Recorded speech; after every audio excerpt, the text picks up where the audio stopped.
Bonjour à tous et bienvenue sur cette nouvelle vidéo qui est un tutoriel où on va apprendre à créer des cailloux en masse et aussi à les texturer. Bon, on aura des cailloux qui ne seront pas uniquement blancs, des fragments qui ne seront pas blancs, voilà.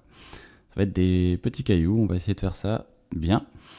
Donc ici sur la scène, hop, je vais supprimer le cube.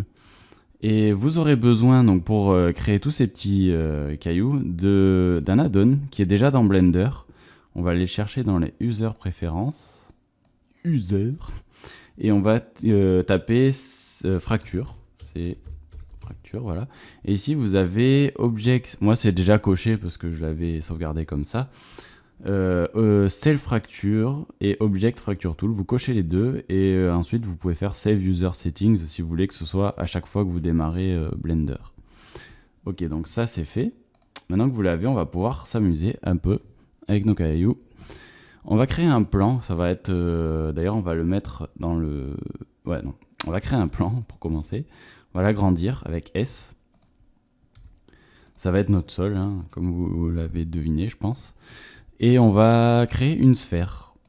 Une sphère, on va pas mettre trop de subdivision. On va rester à 15 sur 12. Voilà. Sinon, ça risque d'être lourd pour Blender quand même. En fait, on va fracturer cette sphère en plein de petits morceaux qui vont être nos cailloux. Et on va essayer de leur donner une forme sympa.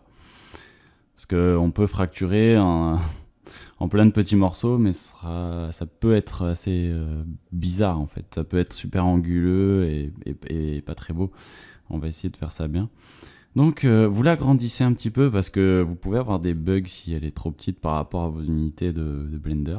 Je sais pas comment c'est fait, mais en tout cas, avec les tests, j'ai remarqué que souvent, ça marchait mieux quand l'objet était pas trop petit. Voilà, j'avais moins de bugs. Alors, on va appuyer sur la barre d'espace et on va taper Cell. Voilà, il a déjà trouvé Cell Fracture Selected Mesh Object. Vous cliquez et là, on a un panneau qui apparaît avec plein d'options, donc on va passer rapidement. Vous allez cliquer sur Own Vert, ça veut dire qu'à partir de ses propres vertex, il va fracturer l'objet. Donc chaque point va être une base pour la fracture. Source limite, donc ça c'est le nombre total de fragments, en tout cas de cassures. Je vais aller jusqu'à... On va se la jouer un peu petit pour l'instant. 300. C'est déjà pas mal. Et noise, c'est très important. On va aller sur 1 pour vraiment que ce soit très des formes qui se ressemblent pas forcément. Voilà. Et là, vous pouvez même décider d'allonger ou pas vos fragments, de faire des cailloux plus allongés. Voilà. Moi, je vais mettre à 0,75 par exemple. On aura des formes assez marrantes des fois. Et ok. Donc là, ici, récursion, en fait, ça va recasser votre fragment selon si vous choisissez que c'est les plus gros fragments ou bien les plus petits ou bien au hasard, mais on va pas refracturer parce qu'on a déjà 300 quand même, c'est bien. Ici moi je vais décocher Sharp Edge parce que ça, en fait, vos fragments vont être vos faces des fragments vont être décollées à certains endroits et j'ai pas envie. Au niveau de la lumière, ça va pas le faire du tout. Et je vais cliquer sur Smooth Face pour voir quand même un truc qui est pas trop en cube. Donc ok, donc là on appuie sur OK. Et voilà, le logiciel travaille tout seul, il nous fait nos petits cailloux. Et j'ai vu qu'il y en avait des très petits, donc c'est pas top. Donc ici, voilà, on a tous nos fragments sur le deuxième layer. Ici vous avez le premier. Le petit plan, je vais le mettre au deuxième layer, puisque notre sol... On va faire tomber ces débris là maintenant. Donc avec B, vous sélectionnez tout ça. Une boîte de sélection. Et on va transformer tous ces petits objets en objets solides physiques. Donc on va dans Physics et on fait Add Active. Ça veut dire qu'ils vont être actifs, c'est-à-dire qu'ils vont subir la gravité, etc. Et l'autre plan, on va cliquer droit et on va mettre Add Passive. Ça veut dire que eh ben, ça va être il va pas bouger lui en fait. Il va servir d'impact, mais il tient bien, quoi. Donc maintenant qu'on a ça, eh ben, moi je vais aller frame par frame pour pas trop se faire saturer le programme. Donc je fais prochain donc avec la touche de droite, la flèche de droite. J'y vais tranquillement. J'ai pas beaucoup monté ma sphère, donc ça va pas partir trop loin. Mais en tout cas, ça s'étale. Voilà. C'est cool, hein. Donc voilà, maintenant on a ça. Regardez. Boum. C'est un petit boom, mais voilà. Donc grâce aux options que je vous ai données, vous avez un rendu qui est assez doux. Ça fait pas trop. Voilà, hein, c'est pas trop violent. Encore que des fois, là, on a des trucs triangulaires, un peu des formes. Vous pouvez en enlever, hein, y a pas de problème. Donc ici, je vais cacher avec H mon plan. C'est pas terminé. Je vais avec C créer un pinceau de sélection. Mais je suis même pas obligé. Je peux faire clic droit, Shift G et aller chercher ceux qui sont groupés. Vu qu'en fait, Blender a créé un groupe automatiquement. Donc on les a tous sélectionnés. On fait Apply Transformation, si on est content.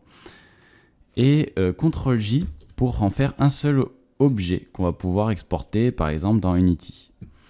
Et là, je vais me mettre en mode Cycles pour avoir un rendu cool. Vous voyez qu'on a 2300 faces. C'est pas énorme, ça va, ça passe.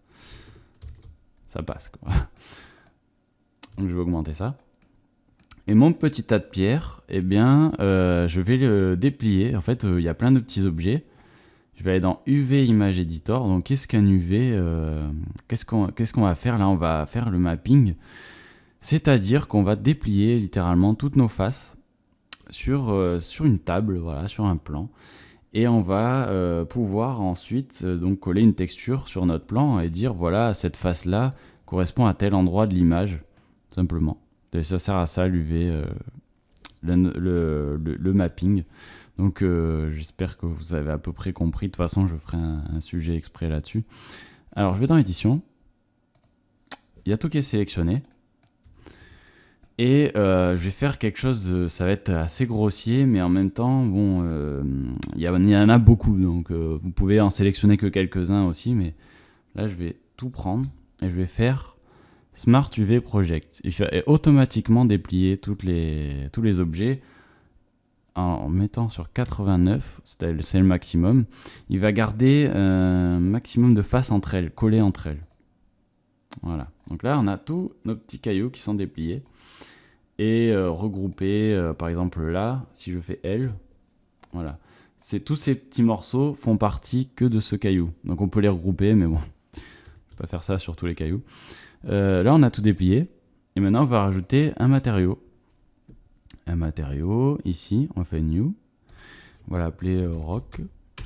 Et je vais ajouter donc sur le point là une texture image. Je vais aller chercher une texture que j'ai faite.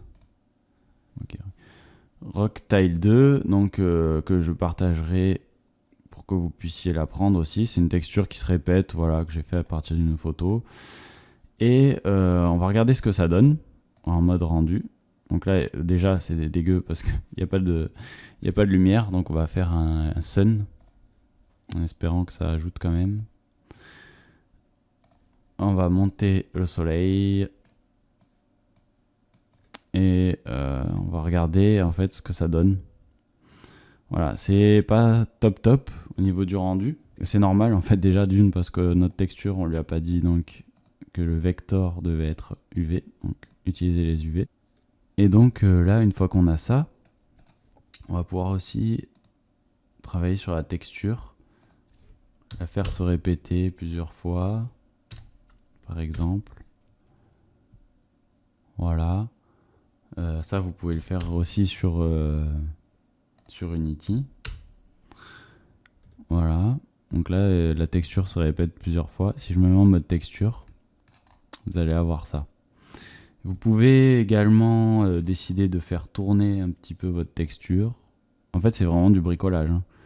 Mais on n'a pas le choix parce qu'il y a beaucoup trop d'éléments et on n'a pas pu automatiser ça avec un script. Donc vous réglez un peu comme vous le sentez. Donc si on fait un rendu, ça nous donne ça. Donc là, j'ai rajouté une texture de goudron. Voilà, j'ai un petit peu arrangé.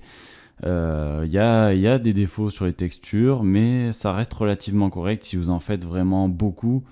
Voilà, ça, on verra pas forcément le moindre petit défaut de texture. C'est vraiment pour rajouter un petit peu de réalisme, d'éparpiller des morceaux comme ça de cailloux, de roches. Voilà, donc c'est déjà la fin de ce tutoriel, j'espère que ça vous a plu. Je préciserai, en fait, j'en ferai encore d'autres comme ça pour vous montrer les intégrations dans Unity, etc.